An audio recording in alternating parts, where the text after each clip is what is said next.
Welcome to another episode of Black Seinfeld, the show about nothing. Absolutely nothing. It's the one and only Trinidadi, Panamanian Poppy, Rude Boy, Top Gunner, Sak Panyamada, Giovanni Anglin. Hey everyone, it's good to see you again. Hope you're doing well. Yo, what's going on? It's Bashtin, recording live from LA. Gio is in Brooklyn, New York. Back again with another episode of Black Seinfeld. What's going on, people? Intellectual ignorance, stimulating your mind, one person at a time. This is what we do here on 99.5 FM WBAI, live on the FM radios, also streaming WBAI.org on the web. Thank you to everyone listening to us live right now. But you know we can't forget about the podcast listeners, Bashtin. We can't forget about them. Of course. They put us on, you know. Damn, this song got me in the vibe. I'm in the mood right now. I feel like I want to sing some karaoke. I want to get drunk with white people. This is prime karaoke tunes right here. Early Thursday morning. Yes, after absolutely. Work vibes. After work vibes. Stay for the second happy hour. Absolutely. From 9 to 11. $3 Budweisers. $3 Shout out to all the Coronas. podcasts. Shout out to all the podcast listeners tuning in to all the podcasting platforms. Yeah, tell them where they can find us. Yeah.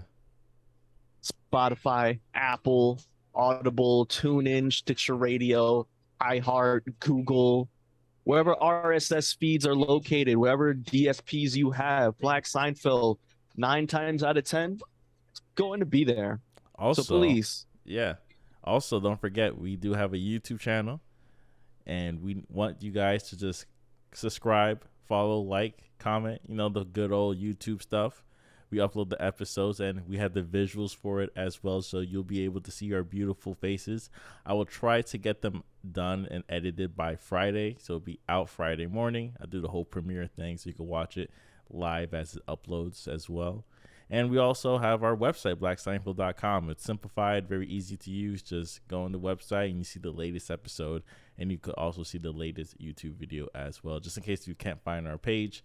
Something about YouTube, the way YouTube is designed is you can't have your own tag until you get 1,000 subscribers. So we can't get it just yet.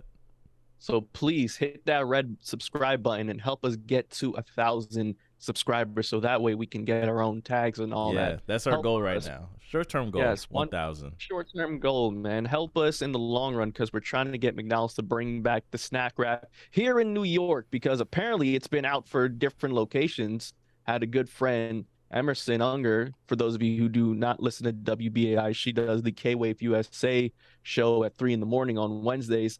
And recently she was in Chicago and she stopped at a McDonald's and she was shocked to find out that McDonald's has the snack wraps back in Chicago. And so she was very taken back by this.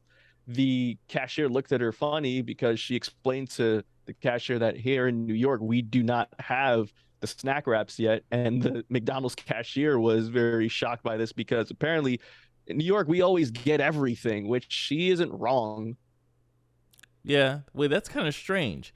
For the cashier to be surprised, I would assume it was just like a test market. The same way Chick-fil-A is test marketing their chicken sandwich down south first.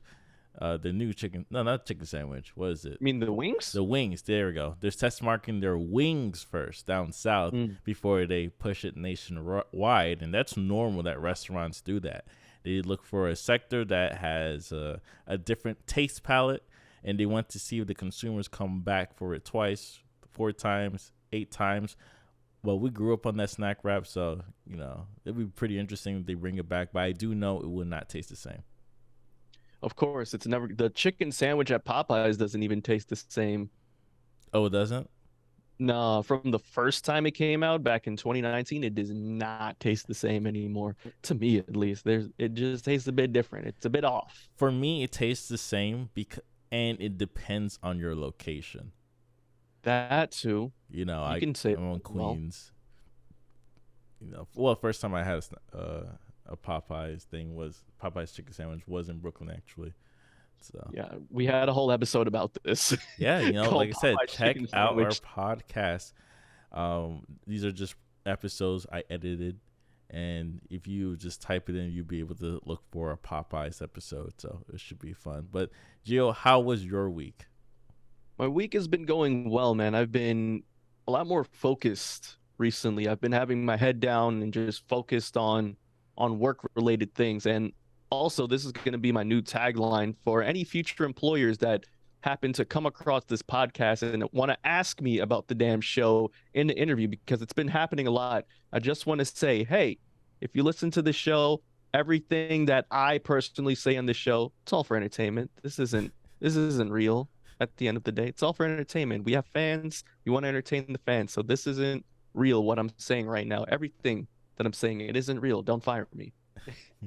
But I've been busy, man. I've been having a lot of interviews, and those interviews have been going really, really well.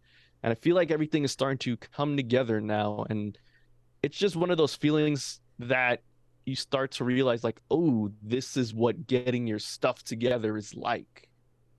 Yeah, it's a little bit different when you're trying to change scenes, so your brain just resets. It's like getting a new phone or finally cleaning your room if it's been dirty for 3 months. Just pick up that clothes and put it in the hamper, Right. even if it's And clean. it and it's fall time. Well, soon it's going to be fall time. We're going to be hitting September soon, and that's when a lot of television shows like to reset new seasons, so new season premieres and all that. So that's how I feel right now. I'm waiting for a new season premiere to happen. I'm waiting for new scenery. Whenever it's this time of the year, I don't know, for me at least, I've always gotten new jobs around this time of the year. I always feel like it's always a new start. At the end of the third quarter into the fourth quarter, Yeah. it makes sense. It makes sense. Usually sitcoms get introduced by September, November, so you're feeling like you're getting your season one start, or I guess you're coming back for another season in September. Is that how you feeling?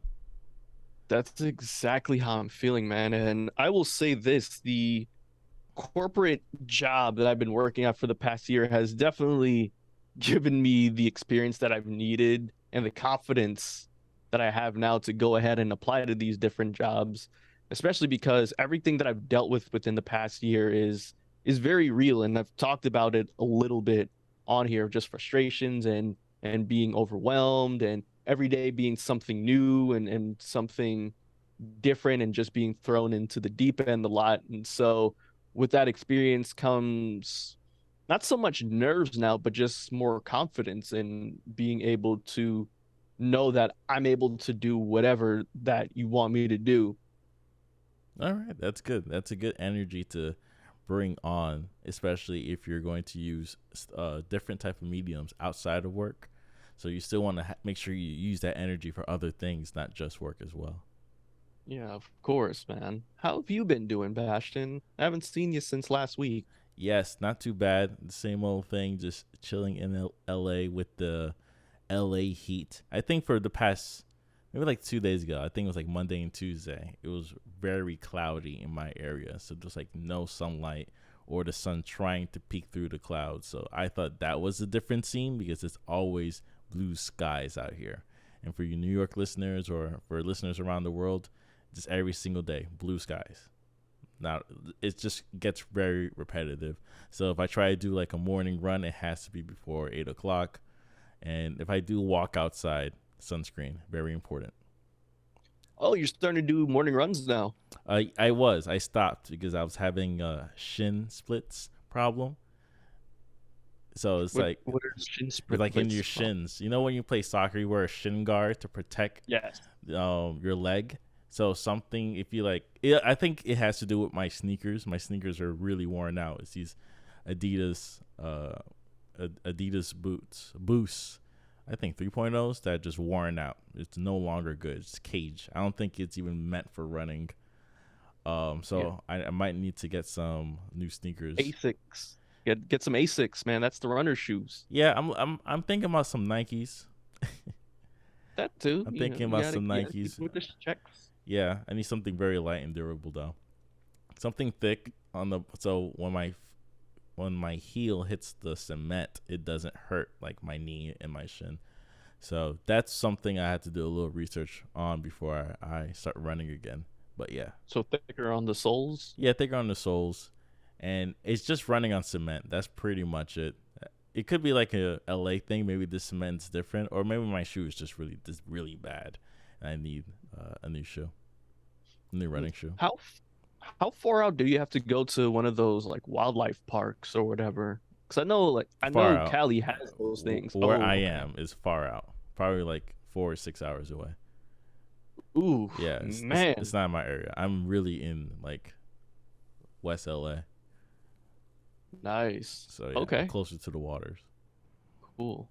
Well, here in New York, man, we've been having another heat wave again, juxtaposed to last week where it Global started warming. to, yeah, it started feeling a lot better last week. Low 80s, high 70s. I was loving it, but it only lasted but for so long, and now we're back to the high 80s, low 90s, and it's getting gross again. Humidity sucks. Ugh, I can't wait for this to be over. I can't wait for the fall season to come back, man. Thinking about getting a new bomber jacket. I've never had a bomber jacket ever. I feel like that's one thing when it comes to fall. Like that's one key essential thing you need, No, or I'm you gonna stop you just right should there. have. You don't need a Why? bomber jacket. In my opinion, think it's a little bit dated. Like 2016, 2017 was probably the last year to really rock one, especially if it's a dark green bomber. And people that are listening understand that type of look that was very popular back then. I think you should go look for the overshirts. Overshirts, please elaborate. Yeah, so I recommend going for an overshirt, which is it's built a little bit more durable than a regular shirt. I always recommend to look at the what it's being built with. So it's much thicker, so it feels like you're wearing a jacket, but it's cut like a shirt. So look for like the overshirts and use that as a type of jacket instead of Wow. a bomber. I'm looking at one right now. This is from Wax. This is a whiting overshirt marine beatnik. And wow, Bastion, this is very LA of you, man, because this is plaid right here. No, don't get the plaid Man, ones. And I was rocking the overshirt in New York, all right? all right, all But right. but don't get plaid. I'm not a fan of plaid. I threw out all my plaids in 2018. The best decision yet ever. You don't like, why don't you like plaids? That's very LA of you, or very 2015, if anything. That's when like all your shirts were just plaid because it matches with all your clothes. You've known me in 2015. I've never worn plaid in No, no, 2015 no. at Like all. the energy, not you. Ah, But that's why I don't wear plaid. I feel like it was just a cheat code. The same way people that just only wear black because you don't see how dirty it gets, so you don't wash it as often. It's a bit icky. So that's how I feel about plaid because it matches with all your shoes. So you're just gonna wear it with everything. No, just put the game on medium, you're not giving easy. you're giving away the secrets. That's what plaid is. No, it's not secrets. Everybody that owns a plaid understands it. Unless your plaid is like red, white, and black, like I'm fine with that combo. Everything else is corny to me. Purple mixed with yellow, green. No, that's a dub. Sounds like the Lakers. You're in LA now. I'm talking That's the about color plaid. I'm there. talking about plaid. Oh, okay. Like that on a shirt is fine, but plaid, the crosses, the palettes, it's all over. So I Yeah. recommend looking for the overshirts. Don't get plaid. Just get like a nice one tone color. I have an overshirt. It's all like off white cream looking color. It gets dirty very quickly, but I love it. And it's very easy to clean though. So I got a really good fabric. Okay, so you have it here first, folks. Bashing with the fashion fall tips for 2022. Overshirts. Overshirts, match it with the hat, match it with the sneakers. Very easy look. You're a boots wearing type person, so I think you Yes. should look for something black or gray, or darker color, even a dark green, because you could go for dark I'm a green. navy type. I like navy. Navy Navy. blue is always a good. All right, so look for a navy. You could look for two. They're not that expensive. Over shirts aren't that expensive either. So Mm. So maybe one navy and one gray or one green even. yeah, That's fall, right? yeah. I can do You that. could go really bright with white, or it could go really dark with like dark tones, primary You're colors. not supposed to wear white after Labor Day, Bastion. Everyone knows For this. what? For I what? don't know, For Bastion, but what? that's just the rules, No, okay? those rules seems foolish. seems It's the dated, rules, and we follow them. and it seems misunderstood. That's how I feel. I forgot what I was listening to, like a radio program, when they're asking this woman, third generation of this recipe. It's like, why do you use a 4x6 pot? You say, oh, because my mom used a 4x6 pot. Then when they asked the mom, why do you use the 4x6 pot? I think it's to make like a macaroni and cheese or something. And then she says like, oh, because my mom uses the 4x6 pot. Then they go to the grandmother. Why do you use the 4x6 pot to make this macaroni dish? So, oh, that's all I could afford back then, and it was very easy to put together, right? Oh, so the third generation thought, oh, we're sticking with tradition, when really Exactly. We were they're just poor. like, oh, I We was had to. broke. Yeah, we were poor, and it was too much, and it was just easy to make, and it just made enough for the family. So we just spoiled one. It's like, oh, okay. It doesn't mean like it tastes better. Tastes better. No. So I remember listening to that. I don't remember where I heard it, but I thought it was like the best example of tradition. They gave us scraps and we made ribs, damn it. Exactly. It's like, oh, did you like it? It's like, no. If we could eat something else, I would have ate something else. But it was that's tradition for you. And hey, speaking of tradition, please get away from chitlins. Get away from it. All right. It is disgusting. I don't know why some of y'all still eat it. Your, your ancestors would not want you to be eating that still, knowing all the stuff that they have now, that we have now. Don't do that. Just stop it. Okay. Please. Please. Oh, so last weekend I saw the new Dragon Ball Z movie in the movie theater. Okay, nice, man. I haven't seen Dragon Ball Z movie, well, Dragon Ball Super now since the Broly film back in 2019. No, 2020. Did you see that in the theater? I saw it in the theater opening weekend. That was one of the last movies I saw with my friend Donnell, RIP, of course. That was one of the last movies I saw packed out in 42nd Street. And man, it was an experience. Oh yeah, it was an experience, and I kind of wish that I was in New York watching this movie.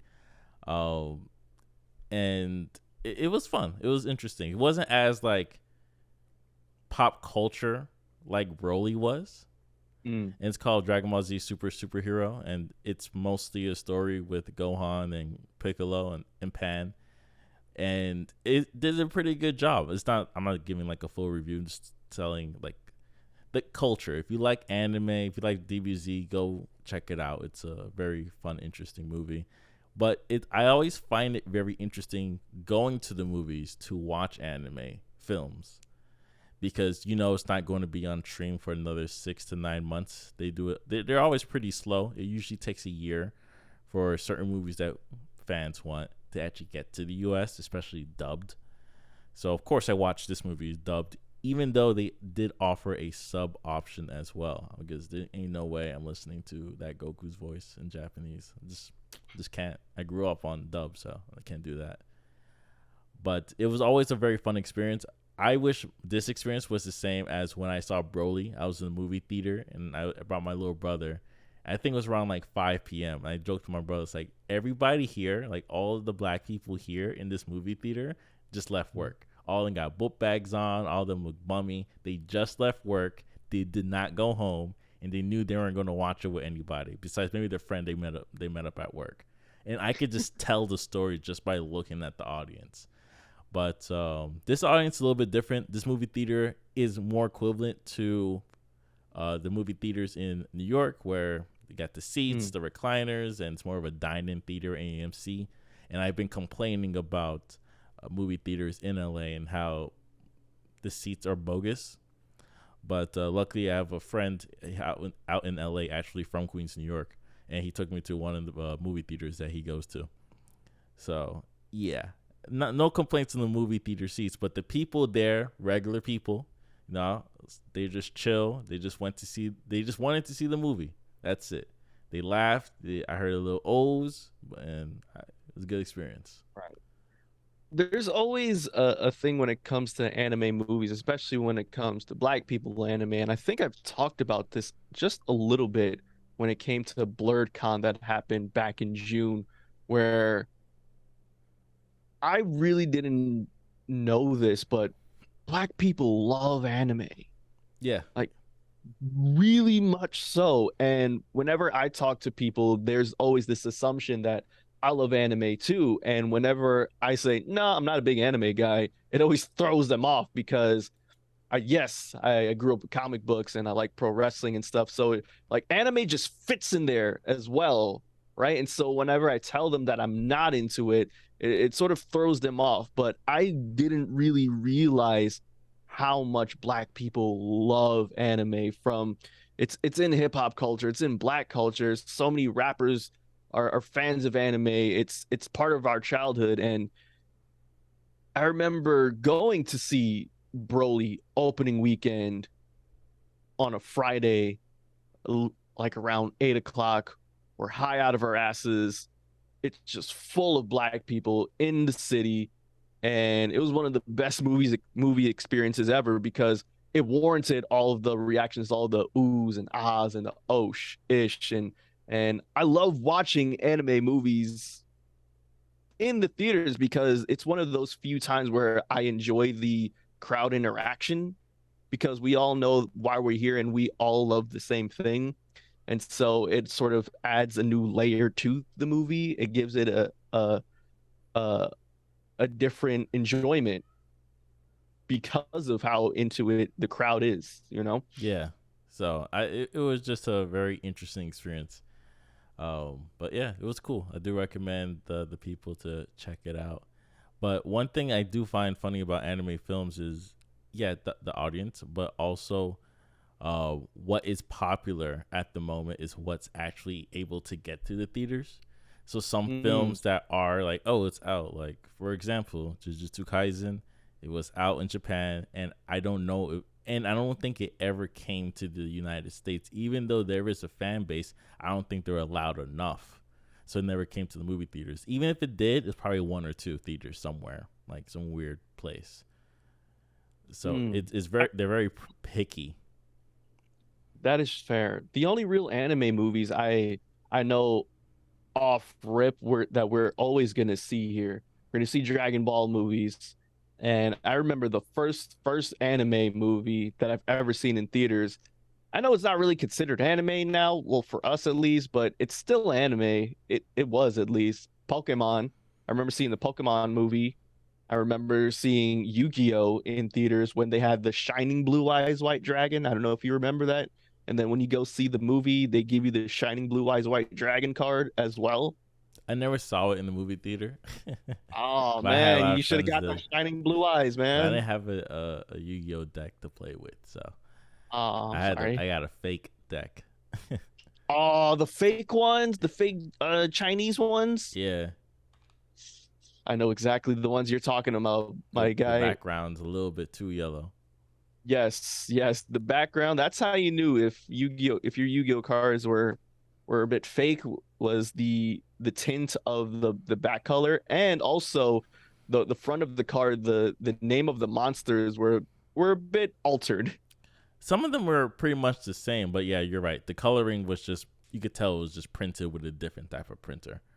Yes, but also the name of the card, the name of the monster though would be a bit different as well. Yeah, it's a So bit it's not rare. It's a bit Fruit rare if Loops, it was different. right? So it's Yeah, not Fruit Loops, it's Fruitios. yeah, That those cards were the Fruitios of the Yu-Gi-Oh scene. the non-name brand. That's right, the generic brand that you couldn't some poor kids would have to use, but those cards were never like really used in Yu-Gi-Oh tournaments at all because I tried. Yeah, no, they know, they understand the game.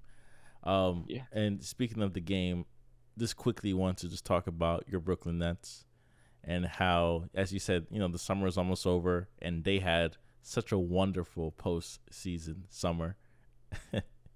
Oh man, it's been heavily just drama filled when it came to the Brooklyn Nets, namely because of one person, and that person is Kevin No, not Durant. one person. The whole organization all has this sort of drama aspect to it because it's a domino. One part causes the other. Because it started off with Kyrie, remember? Then he said he's going to sign back. Then he signed.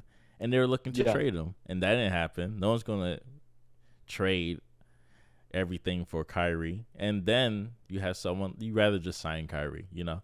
And same thing for Durant. Durant's 1 year in out of his 4-year contract, and he wants to get signed. That means the team needs to fork over You so want to get much traded. more just for a 3-year KD. But in the end, of course, it wasn't going to work out. I do think it was a bluff on both ends. I do think it Ooh, was a bluff on KD's end too, to try to just get something out of the team. So when he did have that meeting with the owner and saying, "Hey, trade me," nothing happened, of course, because even KD knew nothing would happen. And then after that, you had the meeting with the owner again, where he said, "Fire Nash." Of course, yeah. that didn't happen, but I'm pretty sure that allowed Nash, the organization, to create a better game plan. So when they had that meeting with KD the other day, they say, "All right, this is what we're gonna do," and I guess it looked good. You know, the PowerPoint slide looked good, and they shook hands, and they said, "Hey, this is what we're gonna do." This is pretty. It's still pretty gross, and I feel like everyone's being a damn prima donna, especially KD, because initially Hmm. we got to go back to 2019, right, when it was a championship game. KD ruptured his ACL, right, and that is a hard injury to come back from, right? He left over at the town. He left Golden State because he didn't want to be there anymore. Draymond Green was happy. I know he was. And there was rumors flocking around New York. Oh, KD gonna sign to New York. KD's gonna sign New York. Because I remember this vividly. Because you and Mike were talking around that time. I remember it vividly. And yeah, KD signed to New York, but nah, he wasn't over at the Garden. No, he came on down to Atlantic Avenue for the Barclay Center. And I remember playing Brooklyn. We go hard. We go hard. I was excited because Kyrie was going wherever KD was going. So, hey, we signed KD, we signed Kyrie, but unfortunately, because of the ACL issue, you know what? KD couldn't play. They gave him what, a 9-figure contract for 4 years. You're KD, you're a 2-time NBA champion. You deserve it. I have no issues with you there. Finally come back. You play some games. KD gets injured. You make it to the playoffs. You had a hell of a game with Milwaukee, didn't quite get it done. Then the next year Well, it's came not like back. Now they played their butts off in that series. Or I I'm remember. not saying that they aren't. Yeah, Okay. I'm not saying. I didn't say, oh, they got their asses bust. No, they played a hard fought series. Yeah, yeah. And then fast forward to now, they got freaking swept in the playoffs, first round. The only team to get Well, you swept forgot the first funny round. thing is they traded all their young guys and all these players for Harden, and so many Yeah, picks for Harden. So I think that's what they messed up wanted the game. Harden. Yeah, he wanted Harden. He wanted Steve Nash to be the coach. He wanted DeAndre Jordan. No disrespect to DeAndre Jordan. Disrespect to DeAndre Jordan. Basically, KD got everything that he wanted. Okay, he got everything that he wanted. The Nets moved mountains for this man, and as a businessman, all I got to show for it was a decent playoff run that happened back in 2020, and then this crap. Nah, bro, your ass is going nowhere. As Bonesaw McGraw would say in Spider-Man, you're going nowhere. But it should be a very interesting season for them. Hopefully, they could pick up some more players, or at least some interesting bench players, for them to Yeah, just be, I don't know, eat better to watch, because they're not a very fun team to watch. they are not a fun But team to the watch. schedule Oh, for all the teams did come out too. So if you want to see when they're going to play, the schedule's out. I saw the same thing for the Knicks too. The Knicks schedule's out. All right, so let's get into the first song of the week. okay. Please, what is the first song of the week, So Bastion? the first song I would like to play is an old Santi Gold record called "The Keepers." Ooh, okay. I listened to her new record recently. I think I only heard it once. I didn't go back to it. It's all good. Here is Santiago with The Keepers. Keep it locked. You're tuned to 99.5 FM, WBAI New York. You're tuned into Black Seinfeld, the show about nothing. Welcome back to Black Seinfeld. That was Santiago with The Keepers. Listen to her new album out on all DSPs.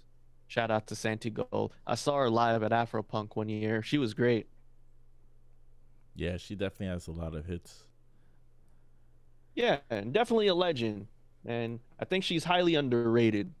I don't think she gets enough credit.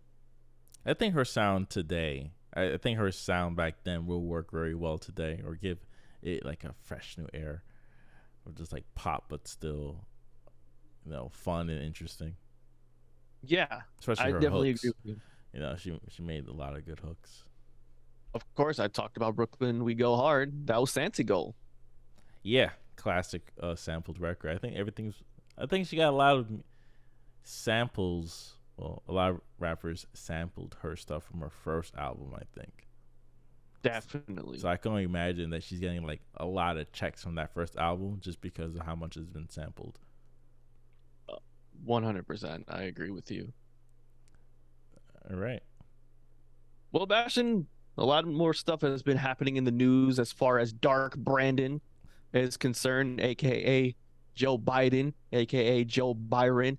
And for those of you who do not know what Dark Brandon is or who Dark Brandon is, please go back to the last week's episode of Black Seinfeld, available on all DSPs, entitled Dark Brandon. And he's back again with his new announcement that happened this past Wednesday to address student loan debt, which includes debt forgiveness for certain borrowers and extending pandemic related payment pause.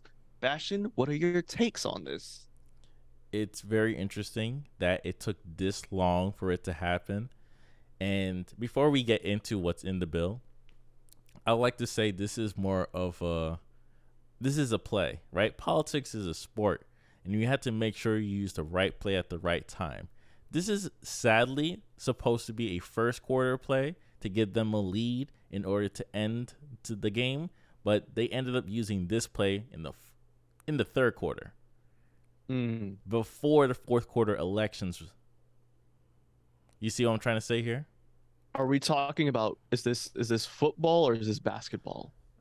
Both, I guess. Basketball, Okay. fine. Since we were talking about Okay. basketball, I'll continue the Okay. Okay.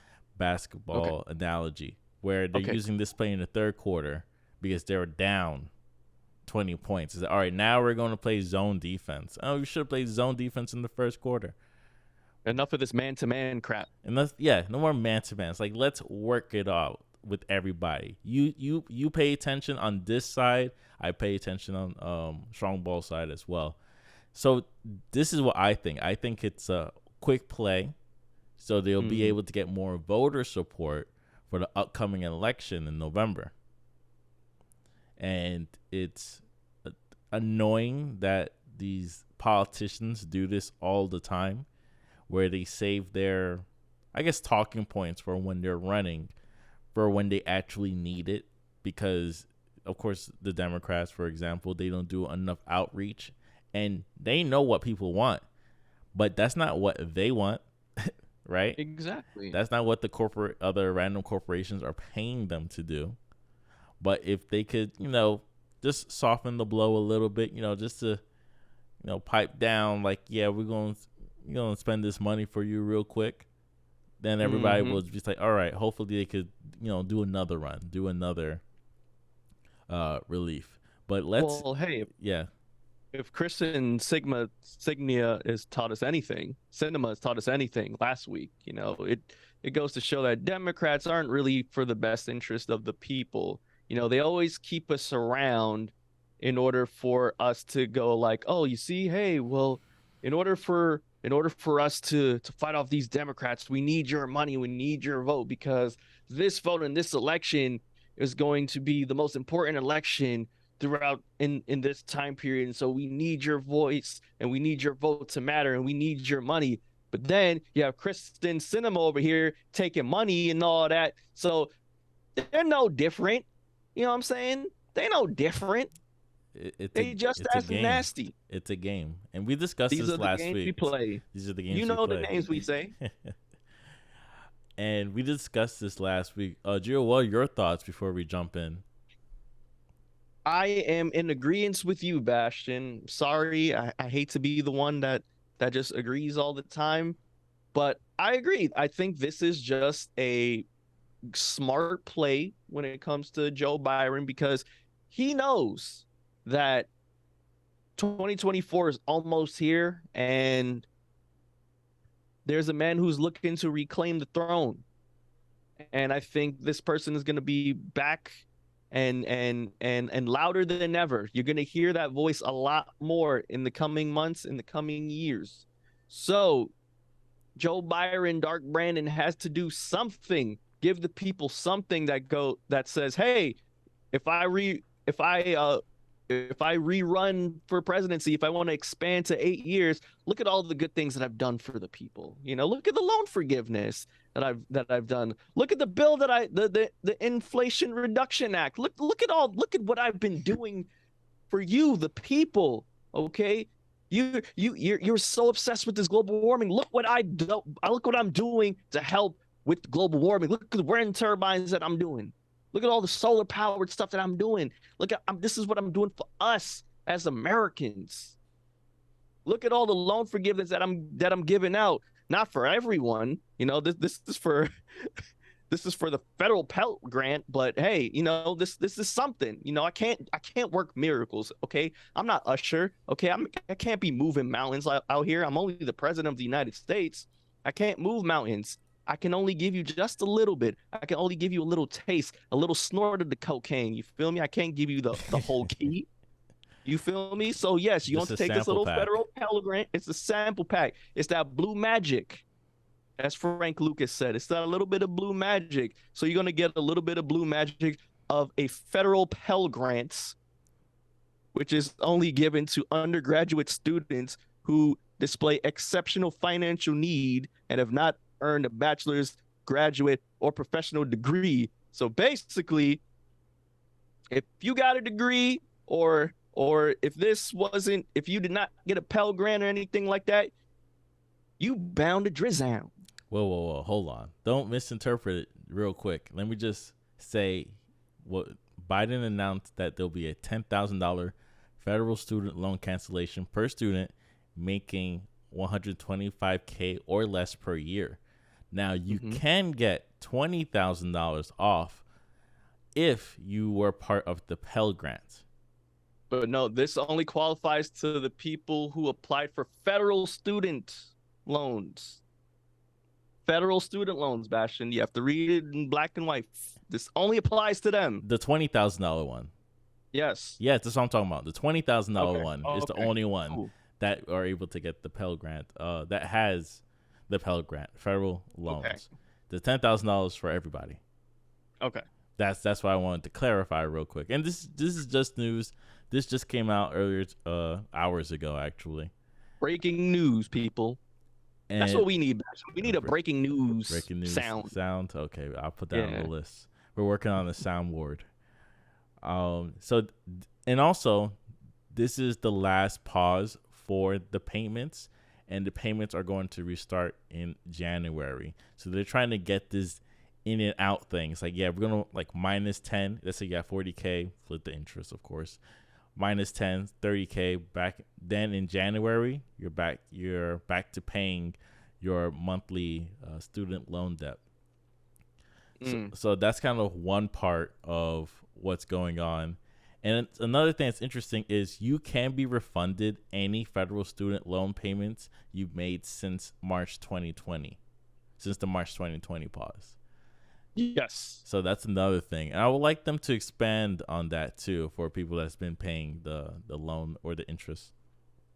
What would you like for them to expand on? How would you want it? No. Just to explain, like, how much, like, is it the interest that they're paying, or are they paying like whatever you spent on the loan? Because what most people did is, and what a lot of people did recommend other people to do, if you were still working during the pandemic, is don't stop paying. Actually still continue paying, so you're able to bring it down. But I'm pretty sure that you're still affected by the interest rate. Like, you won't get, which sucks, and you're paying off the interest, which could be a lot. But that's how they make their money. That's how they make their money. That's how these interest, these banks, these lenders are making their money. But yeah, up to 20K of relief for the Pell Grant, 10K for most of the people. They're expected to give the the service for up to 43 million federal students, Mm-hmm. which is a crazy amount. And for the people that are eligible, of course, you have to make less than 125K annually. Or if you're a household, let's say you're still a student and you're under your parents, the household earning has to be less than 250K. Yes. So that's pretty interesting. But yeah, that's pretty much like the overall. You have something you like to add, Gio? Or I that's pretty much mean, the overall premise. that's the pretty much the overall premise. How do I feel about it? I mean, I feel like he could have done more, but hey, whatever. I get it. You got to give him a little taste. Ooh, ooh, ooh. Now, one of the things that's been coming up over and over, and they've been using this argument for the past 2-3 years now, is isn't it isn't it unfair for all those borrowers who paid down their debt, making sacrifices along the way? What? Yeah, so like for the people that paid off their debt already. So let's say they had a 40K debt, they spent 15 years paying it off, now they fully paid it off. How you think about those people? Isn't it unfair to those people that paid it off? And that's kind of the What? question that's going on. And I think Biden actually answered one of these questions. And I actually have a quote of what he said. He said, "Is it fair to the people who, in fact, do not own multi-billion-dollar businesses if they see one of these guys getting all the tax breaks? Is that fair? What do you think?" Mm. So you got to think about all the PPP loans, right? Mm-hmm. All these businesses, and they're in debt. It's like they owe 20K, 70K, 130K. It's like, well, these businesses owe money, but it wasn't a problem to just pay it off, to pay off that debt. So if these businesses, you don't mind these businesses getting federal money to pay off their debt, then you shouldn't mind people, you and me, regular human beings, right, to get their debt paid off. Allow me to retort that, Bastion. Yeah. Imagine you work hard to pay your debts, right? Yeah. And then the government does the same for someone with a full collection of Burger King cups and Disney cups. That's not fair at all, Bastion. That's not fair at all, man. I don't see the correlation. That's not fair. That's funny. That's funny. But yeah, I do find it interesting that people are very objectively upset about that. And Of course. at the same time, it shouldn't matter, because we could point out different points of history, different points of time in history where regular human beings were given money from the government in order to upstart their business, own a house, start their career, get money for food. It's always government support. And historically, America is always full of advantages, people having unfair advantages. I just want to say that too. I just want to preface by saying that. Yeah, like the GI Bill after World War II, I think it was. Yeah. A lot of people got, well, of course not black people, but a lot of veterans were able to get checks, and that helped them get that first home that they always wanted. That helped them start that business. It helped them have money so they could have a family. Pay off their debts, or if they needed farmland, they bought it. So there's always some part of history where the government is paying out of pocket. This sounds like hateration, holleration in this dancery, Bastion. That's what it sounds like. Like, oh, well, I did this, so why do they need help? They need to pick up themselves by the bootstraps and get to work like I had to do in order to get my loans done. But People, wouldn't you be people happy? like Ben Shapiro got student debts and all that, but this nigga complaining. Yeah, like, oh yeah, the Ben Shapiro thing was for his business, so he owed like 20,000, and they paid it off through the PPP loans and stuff. Mm, So yeah, mm. you have all these companies, no matter what you are, conservative or left, it doesn't matter. If you own a business and you had debt, anything to remove the debt to support your business, you will take it. Right. But then it's like when you're thinking about a person, remember, a very conservative perspective is corporations are people too. So that's how they're able to, control or able to get federal funds or tax breaks is because they treat corporations like a person. But when people want those same type of benefits, they look at them funny. It's like, what are you trying to do, Jack? Right. What are you trying to do, Jack? That's Cut exactly the how they malarkey. operate. Cut the malarkey. You don't need this money. They don't understand your corporate jargon now, huh? Let me raise this rent for you. Work hard. One day you too could be a landlord. Exactly. You can be like us, pick yourself up by the bootstrap. You're almost there at that brass ring. We need for you just to stretch your hands out. Father, stretch your hands out. Grab that brass You know ring. how hard it was for me to take this apartment from my grandfather and build Mm-hmm. it into a acceptable tenant place for you to relax in. Yeah, I have to raise it. Of course I fix everything. There's no problems, but I have to raise the rent again by another 20 exactly. percent. I just have to. You know what? You remind me a lot of you, when I was alone and I had that silver spoon that I was eating from. It was in my car, but I still had that silver spoon that I was eating out of. You know what I'm saying? I was hungry, but that silver spoon, it fed me. You know what I'm saying? And you can do that too. Sure, your spoon may not be silver. It could probably just be plastic that you get from the takeout, but the point is I'm just like you. We're relatable. And that's why you have to work, boy. Okay, son. But yeah, that's just the same premise that like history is just continuously repeating itself over and over and over again. I'm actually reading the 1619 book, and in the first part is the essay written by the author. I forgot her name, but she's the one that's kind of promoting the 1619. And in the first part, she's kind of describing in her essay pretty much about how things were done within the United States, how people are able to get these type of benefits, and when Yes, they try Miss to Nicole Hannah Jones. yes her, and when you have other people trying to get those same benefits, they weren't able to do it. So it's very gruesome. But I'm hoping this is kind of what I hope before we get to the Here we second go half of the again, show.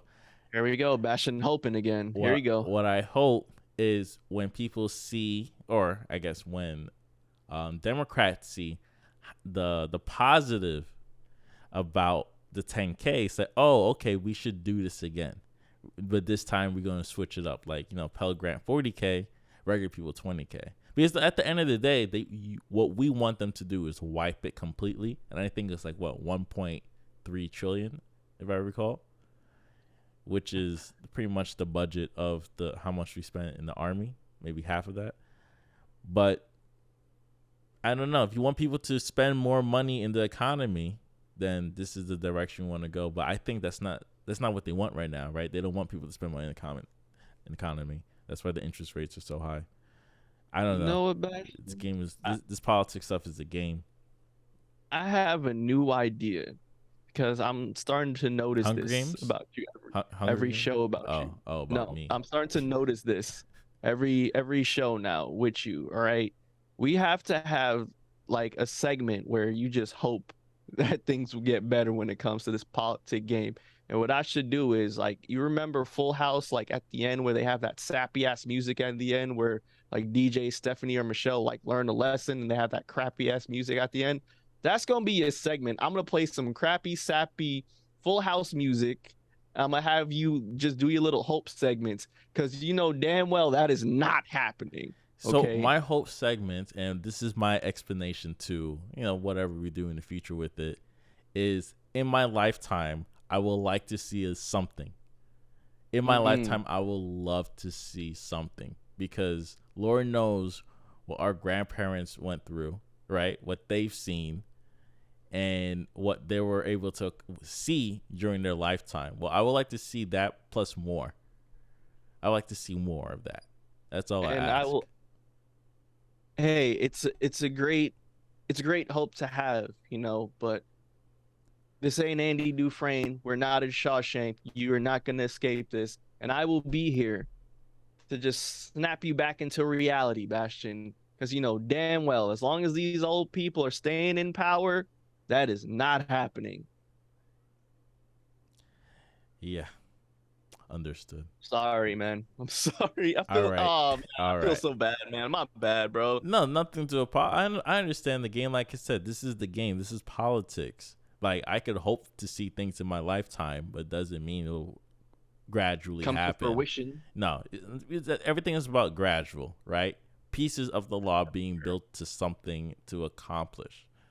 So at the end of the day, if it hasn't been there from the first outset, like the first bill they pass, last week's discussion, pretty with the The Inflation Inflation Reduction Act, Act. with the Inflation Reduction Act, is a prime example of things that they added in Kristen Cinema and I forgot the gentleman's name. Kristen Cinema and what's his name? Reading Joe the Manchin. name. Joe Manchin. Yes. Kristen Cinema and Joe Manchin were able to pull out two certain parts of the act in order to get the act to pass through. And both of those parts are super important. We're talking about allowing companies to renew gas in certain lands, and also Kristen Cinema with the carried interest tax, things that we need to remove. But they didn't do that. So if we're not able to push things Money is the through, dirty game. yeah, it's politics. Politics is a game. Yeah, they got paid off to do They that. got So paid off money is very dirty. well. Exactly. So, it's always comes down to the money when it comes to these politicians. They're only going to be aligned to what is being donated to their campaign, what's going to be, beneficial for them. If you want the politicians to advocate on your behalf, you got to fork over that money, unfortunately. That's how it always is when it comes to the politics game. And so I apologize, people. I apologize that I have to be the nihilist, and I apologize that I have to be this person. But I got to let it be known. This is how reality is. That's how the politic game works. It's always a chess piece. These politicians, these parties, it's just they're two faces of the same coin. You know what I mean? Yes, sir. Yes, sir. Yes, sir. All right, let's get into the next song. Yeah, please. What's the next song? I don't know. Just another vibe. This is a bad, bad, not good track featuring Sam Herring. Time Moves Slow. We'll be right back with more Black Seinfeld, a show about nothing. And when we come back, we're going to talk a lot about television and, of course, upcoming albums that's coming out, like DJ Khaled Oof. and JID. We'll be right back with more Black Seinfeld.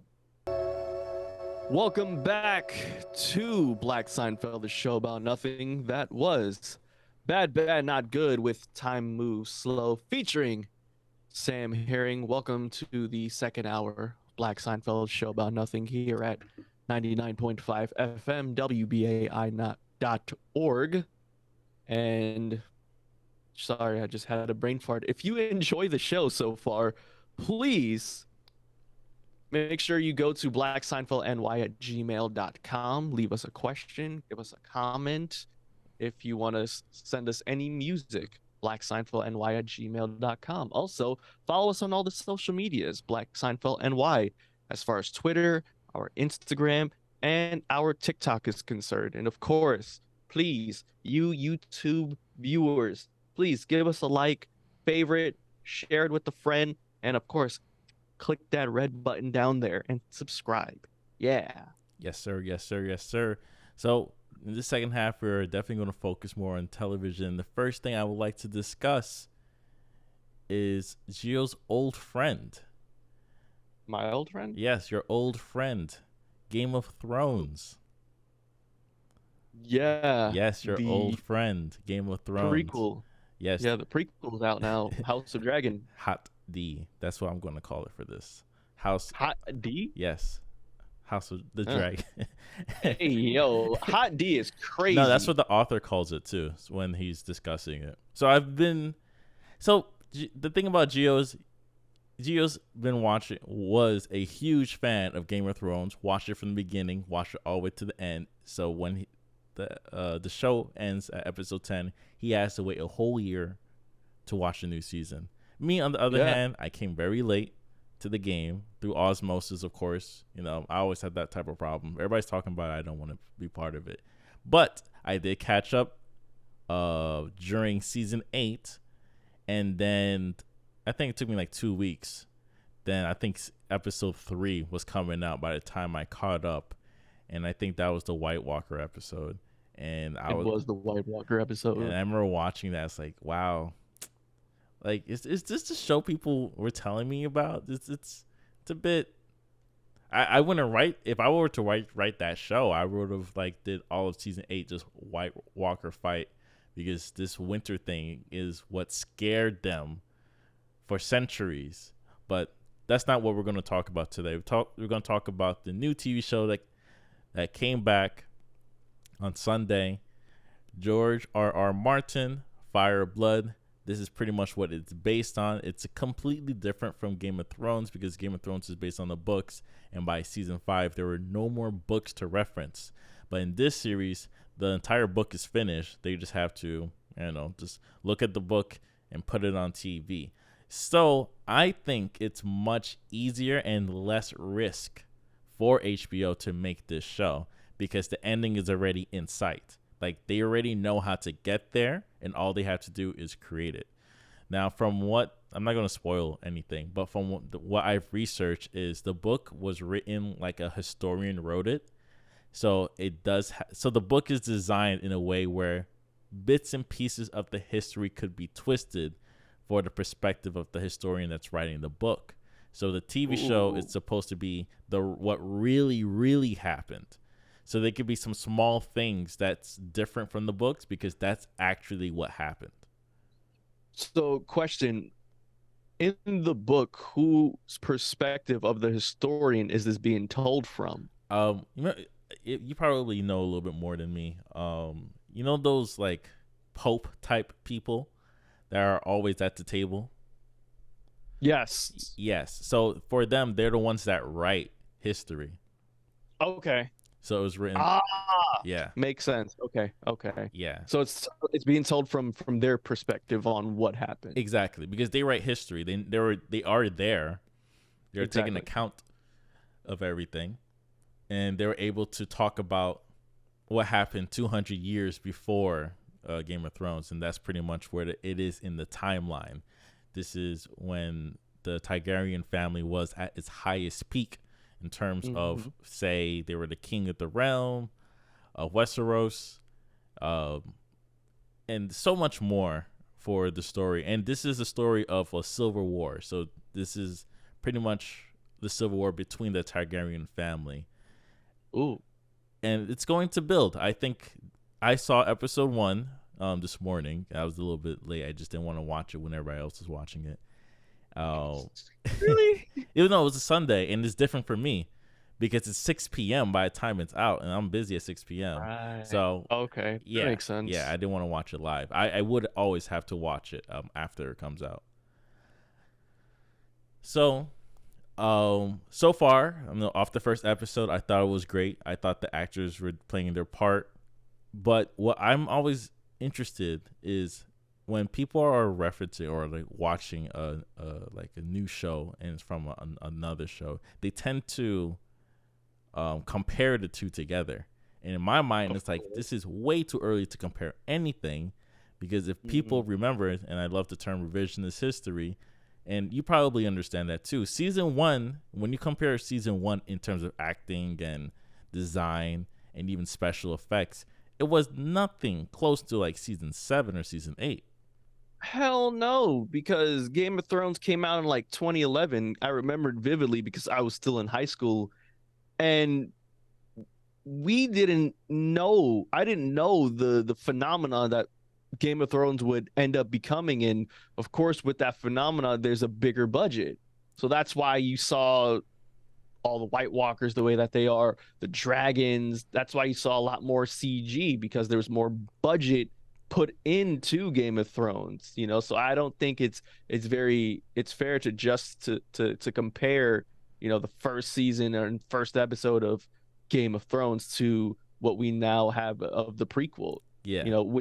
Without the success of season 1, 2, and 3, we don't get this. You know what I So mean? what I mean by revisionist history, people will say like, "Oh, the first episode is a bit wonky, or the acting isn't great. It's not the Daenerys.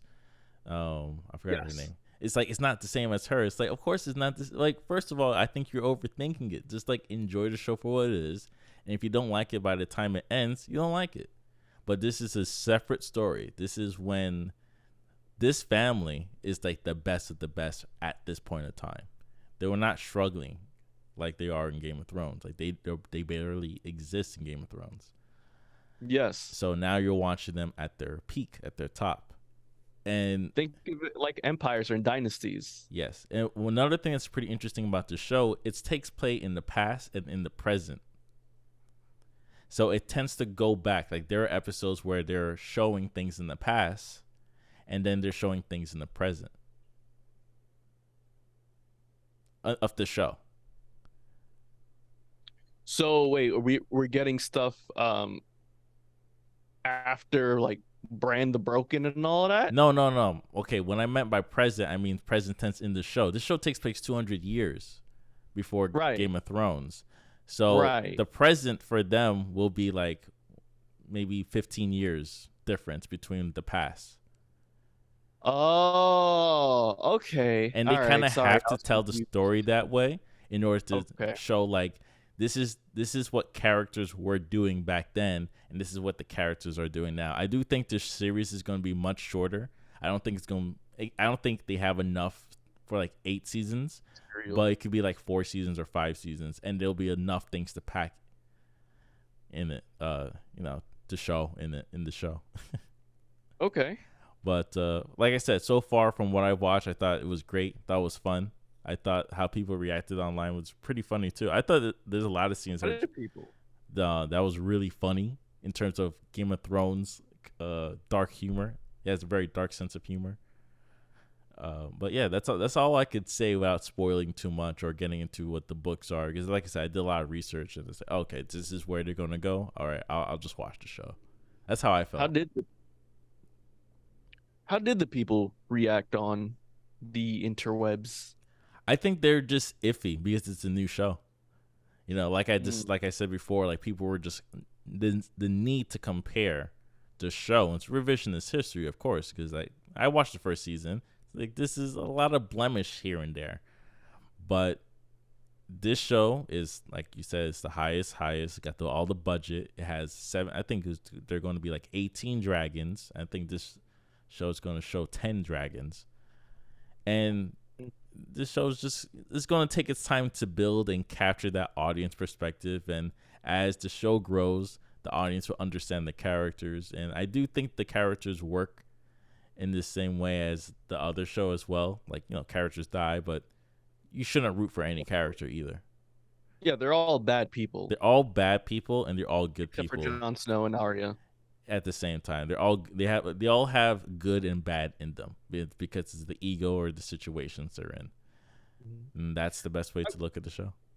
I will say, I think the hesitation with some fans about the show is because, similar to me, I feel like some people are still a bit tainted on how things ended with Game of Thrones. But I know that you're telling me that they have a book and there's a beginning, there's a middle, and there's a clear ending to this Also, book. George R. Martin's way more involved into this series because the last Mm. series they kind of like George Lucas him, like in terms of like, hey, I have all these ideas that you could get 13 seasons, and like, shh, go away, old man. And of course, D&D, they were like, yeah, we're gonna end at season 8, and the guys, and George Martin's like, yo, like we could do 13 seasons. We have so much more story to tell. But as D&D said, and of course everybody should be angry at them, they said there's no more story. We have to end it here. So I do think this could have been the domino effect that destroys HBO Mm. into the timeline that we're in right now, where HBO has to merge with Discovery. I think if season 8 wasn't so bad, like they would have focused and they'd be in season 12 by no, I think they'd be in season 11 by now. Yeah. And this will still be HBO. This is where you watch Game of Thrones, and all the viewers will still be there paying their subscribing money like they were doing during season 6 and 7 and 8. I know you are very hurt with this merger, but as someone who has Discovery and someone who's a subscriber of Discovery Plus, hey man, I'm all for it. Okay. And honestly, I think there's a huge market for a Discovery, all the Discovery content from the Food Network and HGTV and the Travel Channel with HBO content. I think there's an untapped market where it can be killer. So think about it like this, Bastion. All right. What if we take Cutthroat Kitchen, right, from the Food Network and mix it with Game of Thrones, where the premise is when there's a competitor that gets eliminated, they get their throat cut. That would be sick. That sounds like a That would be Netflix show. tight. That would be tight though. Oh. And they can do that only on Discovery Plus and HBO now. Okay, so the funny thing about that is, one, I'm a futurist. I like future shows. And what you just said is an interesting premise. That will be the type of thing that someone will pitch, and they will probably go for it. Would the fans enjoy it? No, they would not enjoy it, because that's a terrible idea. I don't care what y'all think. This is for Discovery Plus, damn But it. the problem is, because Discovery Plus isn't making their own stuff. Yes, they are. No. It's all going to be one network. So when they're looking at the bottom line, they're looking at both HBO and Discovery. So if Discovery Plus spends $30 million on TV shows, and then you have like HBO spending $30 million on TV shows, but together now they're merged, they could probably focus on spending $40 million in TV shows. You understand? It's like if they normally spend $60 million to combine together, but now they're merged, they're spending $40 million together. They're just going to make less shows now. Hence, you're going to have a nonsense show like that. I think there was like a Harry Potter show that HBO did too. But I know Netflix is the type of show, network and streaming network, to create ridiculous shows like that. You don't want to see Westworld and Shark Week come together, man? That's just bad. That's just bad for everybody involved, even the creatives. Imagine you have to pitch that. Man. Imagine you're a writer That'd be tight. and you have to apply for a job, and they say you have to do this Westeros Jaws remake thing. That would be tight, bro. So the Targaryens, they have dragons, right? But so we need like a new house, right? And the new house, but their symbol would be like the shark.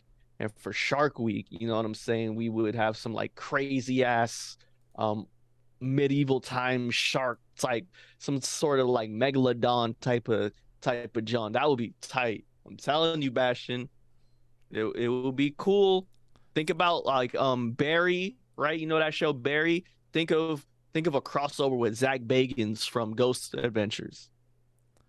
So there is Valerian. That's the family that's actually part of like the water. They do mostly water stuff. In this show. So oh really? So they will probably be the ones in Shark Week, and they're black. You see? And they're black. See, this is House Valerian. collaborative. Oh, and they're black too. Yeah, and the symbol of the house is actually a seahorse. Okay, I mean we can change it to a shark. No, it's backwards. That's no. You still want that. Then it's seahorse versus shark. That's what you still want that. You know what I mean? All right. Okay, but fine. I'm just thinking about different ways we can collab here, because I have Discovery for free because I'm a Verizon member, and you have HBO Max. So I'm just thinking of new ways, because I know like you're upset about all the shows that have been canceled and all the movies that have been axed, like Batgirl. And I'm just trying to find collaborative ways in which we can put our brain power together and create some pretty dope content. Yeah, maybe. Who knows? All right. Speaking of other weird shows, let's talk about one of the shows I forced you to watch pretty quickly, actually. Nathan Fielder, The Rehearsal. Now, this is a 6-episode docu-series on HBO. And Nathan Fielder did Nathan for You. It was, and that premise was like a marketing business type thing, and he will kind of help you market your business in a very strange way. Like, it shouldn't work, and sometimes it doesn't work, or sometimes it might work a little bit. It's a very funny premise of the show. I do recommend everybody check it out. But this show, The Rehearsal, is something else entirely different. And the best way I could explain it to you is, if you have the opportunity to rehearse a situation you know you're going to be in, how many times would you practice it before you get into that situation? Is that rhetorical, or are you going to ask? No, that's the premise. Me? No, if I were to explain to you the show, I will have to ask you how many times would you want to practice it. So instead of that's how I would explain the show if someone's asked me, hey, what's the show about? So yeah, That's fair. I think you should follow it up with, well, in this show, he does just that. He rehearses whatever scenario that you have a bit of concern going into, and he rehearses that interaction with the person, but he does it in such a detail oriented way where he builds the infrastructure of where you're going to be. He's going to have paid actors act as just extras, so you get a sense of how the environment is going to be. There's different branching paths of how the conversation will go, and depending on the response of the person, the person that wants to do the rehearsal will know how to flow the conversation. yeah, And it doesn't have to be only a conversation. It can be a scenario. It can be preparation of life.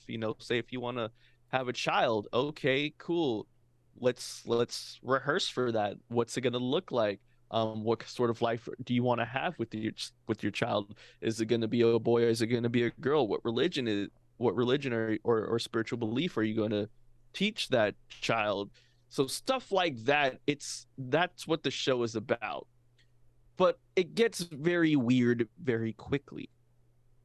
yeah. So I think the funny episode is the first episode where Nathan helps Core tell his friends that he lied about his master's degree. He actually has a bachelor's degree. And they go over so many situations on how to tell his friend that he respects and thinks that she will blow up on him, and they lose their friendship. And I understand that situation. Like, I understand you'll be very nervous on how to handle it. So, of course, to go and look for an actor that looks very similar to your friend, talks in the same exact way, you create different talking points, and you create different pockets on where you would like to explain, like, oh, hey, I have a fake master's degree. So the first episode goes over that premise very, very well. And I do think it's like kind and interesting, but also frustrating at the same time, because what I learned, especially in the first episode, is no matter how much you plan for it, in real life, things could go completely different. You got it on the nose. That's exactly right. And I don't think that's something that throughout the series, no matter how much Nathan rehearses for things or even sees things in a different perspective, I don't think that's something that he understands in this setting. I don't think he truly gets that yet. But the thing is, I do think it helps you be more prepared. So you do have you do have a route, right, on like which direction you like to take the conversation. So especially if you're very prepared and you really understand who you're talking to, you'll be able to kind of at least outline the talking points. So when you get there, of course, it could be something totally different. So if you need to like slow down and say, all right, let me get the pizza. And after we get the pizza, then we're going to like talk about the situation. Then I guess that's how you will practice the premise. Yeah, it's great to have somewhat of a structure to fall back on and have certain points that you want to hit, sort of like what we do with this show. But I think that when it comes to the character Nathan in the show, I think he's so meticulous and he's so much with having a plan Z rather than a plan B, and he wants to figure out how a person thinks and he wants to figure out how a person moves, that he's willing to dress up as this person and see himself in that whole scenario conducting the rehearsal. I think that's where um it goes a bit too far still, because I don't think he understands that, oh boy, there's always going to be a different way in which this is going to get turned out than what I anticipated it to be. I might have to disagree with you. Like, he doesn't know, because Okay. I think as they get later into the show, one part of the show that kind of stays is when they have Angela simulate adopting and carrying a baby, right? And that lasts for like the rest of the whole show. And the premise and the idea of it is he's trying to. Oh, actually, no. Let me go back. The episode where he was trying to teach actors on how to be prepared for the show, and then he chose a certain actor to kind of mimic and dress like him and understand the perspective. Like, if this is my first time here, how would I think? What is the show about? Oh, there's cameras there from HBO. Like, how would you react?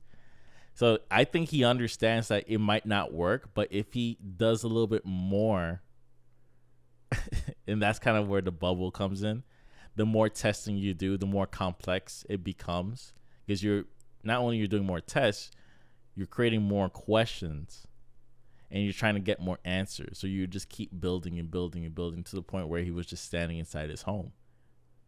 And I was like, wow, he gets it. I do think he does get that. Maybe with the type of structure the show does, it won't always turn out. But as long as you have something planned, you'll be able to get it done. And that's why even the last episode, and I'm just asking for you, like, how did you like the last episode? Oh, I didn't. It messed me up. It ruined me, which is why I tweeted what I tweeted at you on Twitter, because I don't know. I just feel like sometimes you can never just recommend me like a lighthearted, fun show. Like, it always has to be some introspective, like deep, like heartbreaking crap. Like, sometimes I just want to see, I don't know, like a person cook something and it'll be all good. Like, damn, I didn't anticipate this in a 6 episode series. I thought it was lighthearted at the first episode. Very lighthearted. Very lighthearted. I thought the show initially was dumb. I didn't like it. It was weird, too weird for me. I didn't understand it, and as it progressed, I thought my feelings changed a lot actually. And then at the end, for it to just end like that, and for him to just ruin childhood lives, I just thought, ugh, man, I feel very sad.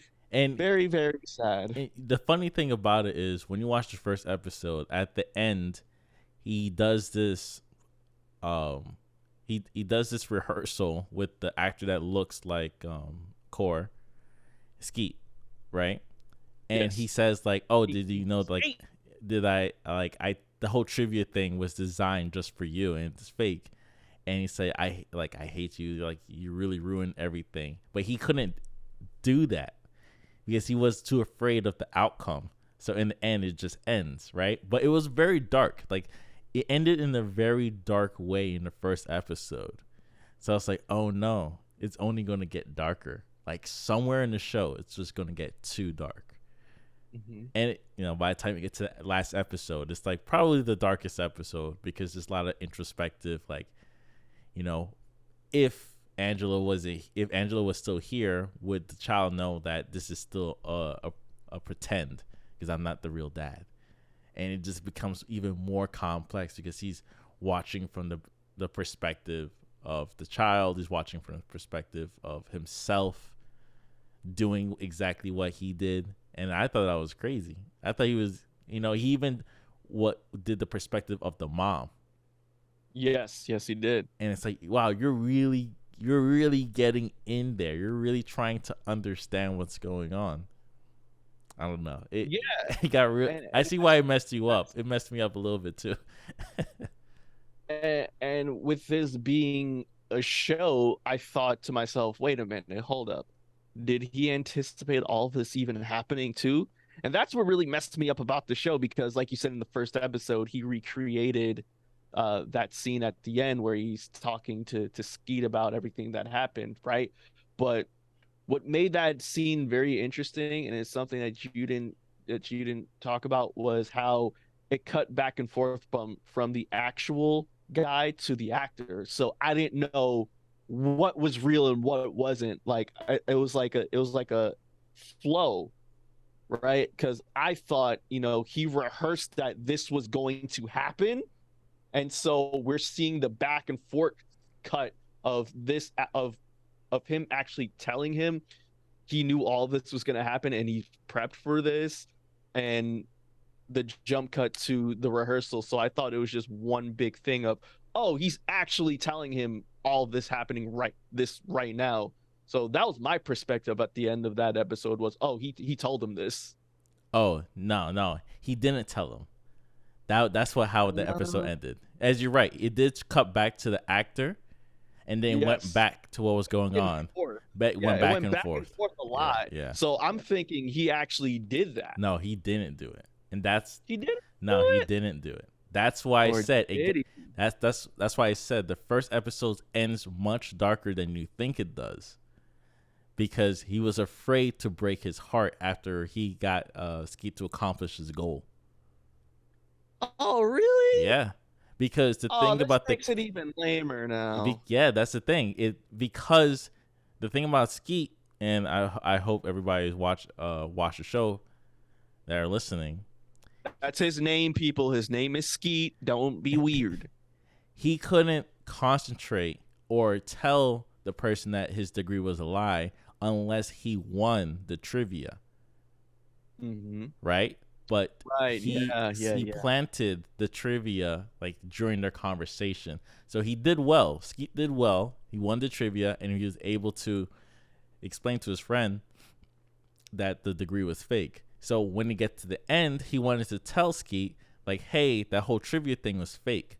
Because a real trivia head will hate that that it was a fake trivia. Because they didn't even talk about it, because he knew that he would disagree with Nathan bringing up, like, oh, we could do a fake trivia so you could succeed. That wouldn't work. Oh, so he actually does have feelings and he does care. All right. Exactly. That makes it even lamer now. Okay, I thought this dude was cold-blooded. He had no regard for people's feelings because of how awkward he is and because It's of 50-50. how his demeanor is, man. How his aura is. It's 50-50. So I'm thinking he didn't give a damn. He told him at the end, and No. It's 50-50. That's the thing about the show. It's the emotion, because you don't know, like, how deep would Nathan go. Would he go too deep, or would he like stop? Because the whole thing with him and Angela, I think he went too deep with that, to the point where 100%. It was just he went so deep he didn't even know he was deep in the mess. And when he was trying to fix it, the best thing to do was just to end it and then continue from there. So that's what I mean. Like, it's 50-50. Sometimes he knows where the line is, and sometimes he passed the line and didn't know he passed the line. And that's so we have to, yeah. I'm sorry, what were you gonna say? No, that's it.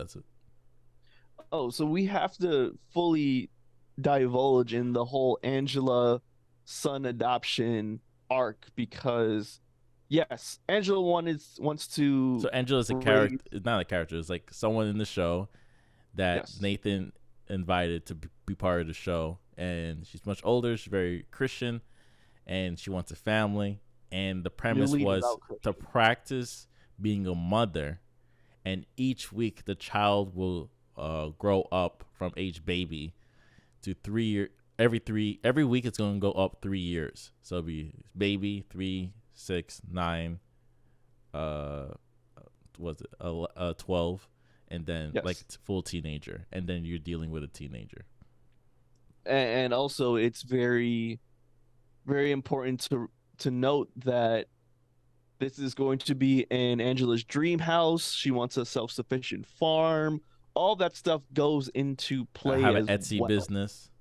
Yes, her Etsy business, all that stuff goes into play, and it's very important within this experiment because this is ideally what Angela wants. She wants this dream home out in the wilderness, blah, blah, blah, blah, blah. And, Nathan goes all in on it for her, essentially. And so Angela, of course, starts off with the little baby doll, and then then Nathan got child actors to portray Adam, which is what she named him, Adam, for the boy. And yeah, it gets very interesting very fast. Yeah, and that was like that thing that took like 4 episodes to kind of go over, especially Angela's character. And I thought a funny part where I thought they took the show a little bit too far was the boy that she was dating, not even dating, just meeting. Not anyone dating. It was It was just like meeting. It an was a meet. encounter. It was an It encounter. was like a 3-date encounter. The funny thing about the show is like, how can you find these ridiculous people that exist in the real world, right? Because that guy was ridiculous. Like, he was not a good person, and he kept the dude that spoke about his car crash. Yeah. And yes. He's not a good person. Hold up. Wait, hold on. Question. Was this all real? Yeah, that's real. Wait, what? That dude is real. I didn't know. Yeah. He's real? Yeah, actually the dude's brother was on Twitter talking about like, yeah, like I'm glad the world can see how insane my older brother is. There's no what, bro? Yeah. Okay, so my impression was I thought this was all scripted, but wait, a lot of this stuff was real? Yeah, that everything that dude did is real. Like his weirdness with numbers, very over religion, but also like doing illegal stuff like driving without a license because he got suspended and because he crashed his car. That character was just a walking contradiction, but that's like a real person. It's not even a character, that's a real person. Like there are people like that are overzealous Christians but also do a lot of illegal things at the same time, but also doubt on other people. So all he had to do was stay in the house with her, but he couldn't do it even for the first night. So he just upped and dipped because he couldn't take care of the baby, if you recall, the robot baby. And see, this is how the show is like. This is how it's messing with me. It's been messing with me since the last episode because what the hell was real and what wasn't? Well, I thought it was pretty obvious on what wasn't real because they will always reference it. Like this was an act, like this is the rehearsal within itself. And then what's real are like the actors. Like the guy's older brothers said he can't get the money because he thinks his girlfriend's a gold digger. That's a real guy. Because in the real world, if you can't handle the pressure, you're just going to bail out. That's why they couldn't talk to him. Like he just disappeared and they couldn't do it. And so is Angela a real person? Yeah, Angela's a real person. Whoa. Did you misunderstand the show? I feel like now you just completely misunderstand the show. Completely misunderstand the damn show. I thought this was all fake. The only thing that was fake was the rehearsal, the practice portion of it. It's not even fake. It's just like a practice portion. Oh, shoot. Okay. I didn't know that. Yeah. All right, so these are real ass people. Yeah. Whoa. Only way for it to make it work is, to use a control experiment, right? Jeez, I just thought he was just really insane and, he just, I don't know, smoked a bowl or something and he came up with this crazy ass show. So, that's one thing. But, dude, you watched 90 Day Fiance, right? Oh, absolutely. So it's an insane show, but you have to think about the people that sent their videos to TCL, right? TLC, right? TLC, yeah. To TLC to say, hey, this is my situation. could I be on the show? Yeah, but a lot of it is scripted, and No, a no, lot of no. that They're stuff they're the same is people. Those people are real, right? They're still crazy, real. but parts of it is scripted. I believe that. Yes, But the relationship and is a lot real. of them have an agenda. Yeah. Some of them have an agenda, like Big Ed's dumbass. But Yeah, some of anyways, them want to be a back to rap the show. star, right? But his Exactly. girlfriend is real. That's who he really loves. But he Right, has an right, right, agenda. He wants to pop off. right. So you That you yeah. can't fake the personality if you're being recorded 24/7. You can fake the situation though. I believe that. For play to make it a little bit more interesting. But you cannot fake the personality. And people want to be on these shows. So if you want to be on the show, send yourself a 30-second recording on who you are and what you want to bring to the show. There's a lot of those tapes out there. Reality TV show is the future.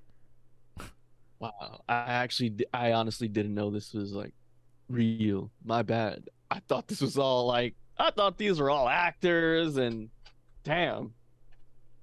Damn. So he really messed up a little kid then. That makes it even more sad. That's the thing. It's like, did he mess up the little kid, or the little kid's just being a little kid? That's what he The was little trying. kid is being a little kid. That's what he was trying to understand. It's like, yeah, the little kid didn't have a father, and he got really close to Nathan, but that could just be Hmm. a plaything, because that's how kids are. If they like something, they'll stick to it for a short period of time. But if you stop, showing up and doing the repetitive process, they will literally move on. But Nathan was so stuck up on it where he wanted to figure Right. out why that was a problem. Why didn't this kid move on like the other kids as fast? Because he doesn't have a father, Right. Yeah. So wait, Nathan is really like that, or he's just playing it up? So it's 50-50. That's what I'm trying to say. Like the rehearsal Okay. part where he practiced it, like he's already awkward, but of course he exaggerates it a little bit more. But there's parts where he couldn't exaggerate because it was real situations he was dealing with. Whoa. So that's the thing about the show. That's why I said it's like a weird docu-series, and it's 50-50. Parts of it he practiced and That's why he called rehearsed it a it. docu-series. Yeah. Okay, because I thought it was a mockumentary. I thought No. this was 100% fake. No, dude. That's why I said it's 50-50. Part of it is prepped. This is what we need to do. This is how we organize the actors coming in and out. Because, I think they said babies could only do 3 hours. Then actors could only do 8.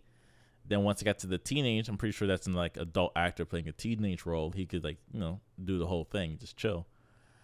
So there are parts of the show which is designed, and other parts where it's just interactions and how he has to deal with these cases that he did not expect. All right, this is one of the best shows. That's what I'm trying to say. Like this show is, it makes you think. That is crazy. Maybe you should rewatch like a couple episodes so you could see like who's real and who's fake. Like it's pretty forward thinking, in my opinion. Damn. I feel like this whole show is a case study. Oh, it 100% is a case study. First, it's what I called, it was like it's a psychological comedy. Yeah. And Sheesh. it's just I thought it was just painful. In a good way. Wow. I don't want to talk about anything else. Wow. Yes. So that's pretty much the premise of the show. And I'm pretty sure and it popped off. A lot of people loved it, especially from the first episode all the way to the last episode. The situations, if you haven't watched the show, people, and I hope you're not too confused through our conversation, please check it out. And when you finish, check it out. Come back to listen to this episode again. There was a lot of things going on, a lot of not people, because they're not characters. These are people and their situations and how they try to deal with it. Some people can deal with it. Some people can't. And that's why I think in the first episode they show Skeet. Skeet was the perfect candidate because not only did he have a problem, but they got to the solution. But everybody else never got to their solution. And by the time you get to the last episode, even Nathan had a problem. And he was trying to get that solution, that closure with the child. It's like, when he asked the mom, "How do you know he's doing well?" So I could see it because the kid is me. I see me in the Yeah, kid. right. Like a parent will understand. That's why he had to pretend to be the mom.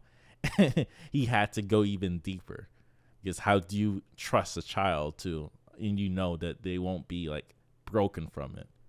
And they won't be calling you daddy anymore, too. Exactly. They might just say to say it, but they don't have that same attachment because also words are very limited in the English language.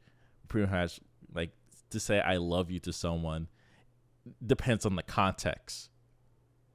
When you're saying it to family, to your partner, to your dog, because of the context, it sounds the same. But because we only have one way to say it, there's no other way to say it, right? With my psychology degree, I will tell Nathan right now, you are a sick F word, and please go seek therapy immediately. But that's I what don't makes the know. show I so don't want good. your season two. I don't want your season two. Now we All need a right. season 2. I mean, Well, he double has been down. renewed for season 2, Yeah, double down. and I want to know how worse is it gonna get from here? Like, is this gonna be a continuation, or are we gonna get a whole new scenario? I gotta know. I'm going to clear just a weekend day, just run through it all again, and question everything. Because that's what I did at the end of the show. I questioned every damn thing that I saw. I promise, once you watch it again, you will understand like Oh, who the I don't actors want to are. watch it. You don't want to watch it. All right, I think you're gonna No, run it through. no, Or you're gonna skim it through. no. I'm waiting for season 2. Oh, okay. I seen the show. I'm good, I'm definitely and gonna I'm just rewatch the show again. because you like BDSM, you like torture. I hear you, man. No, no judge, no shame in your game. I get it. It's a dark This, humor. I like dark humor, and this dark humor is it's not even dark no, humor. It's a dry humor with a this twist. is this is psychological comedy. It ain't no dark humor. Okay, psychological comedy. That's not even a thing yet, but it is now. It's always been the thing, but I think it's gonna be interesting. Season 2. But anyways, please check out the show. If you already checked out the show, let us know what you think. Comment. Send us an email, blackseinfeldny@gmail.com. Yes. All right, now we're getting to the closure of the show. You want to talk about the JID album, Oh, or you want to oh, wait I till thought next week? oh yeah, let's just wait till next week. I was just gonna play music and peace out. I honestly don't want to talk about anything else. All right. This conversation ruined me again. Yes. So the Rehearsal, great show. Check it out. It's only 6 episodes, and I think 6 episodes is enough. Usually, Yes, it is. in this day and age, I need those old 45 minutes per episode, 24 episodes. Give me the first half in 2022 and the second half in 2023 by the springtime. But shows like this, I need it short and sweet. That's it. Absolutely. So this is Black Seinfeld, the show about absolutely nothing. Please follow us on our Instagram, Twitter at Black Seinfeld NY. We're on all podcast platforms. Black Seinfeld, just type it in, and you'll be able to see all our 250 plus episodes. So please check it out. Yeah, we have a lot of episodes. We've been doing this for a very, very long time. 270 actually, I believe now. 270. All right. I always tell people 250 plus. We gotta put that on the resume. You know what I mean? We also have a website, blackseinfeld.com. Please check it out. It's beautiful. We designed it to make it nice and simple for us, so automatically it works. And please, if you have any questions, reach out, email us at blackseinfeldny@gmail.com. And the song we're gonna go out through is another "Burning Down the House" by Flying Lotus. And all the songs this week is very dark in a sense. I don't know if you noticed it, but yeah. I've noticed it, Bash. All right. Take care, everyone. We'll see you again Peace. next week. Peace.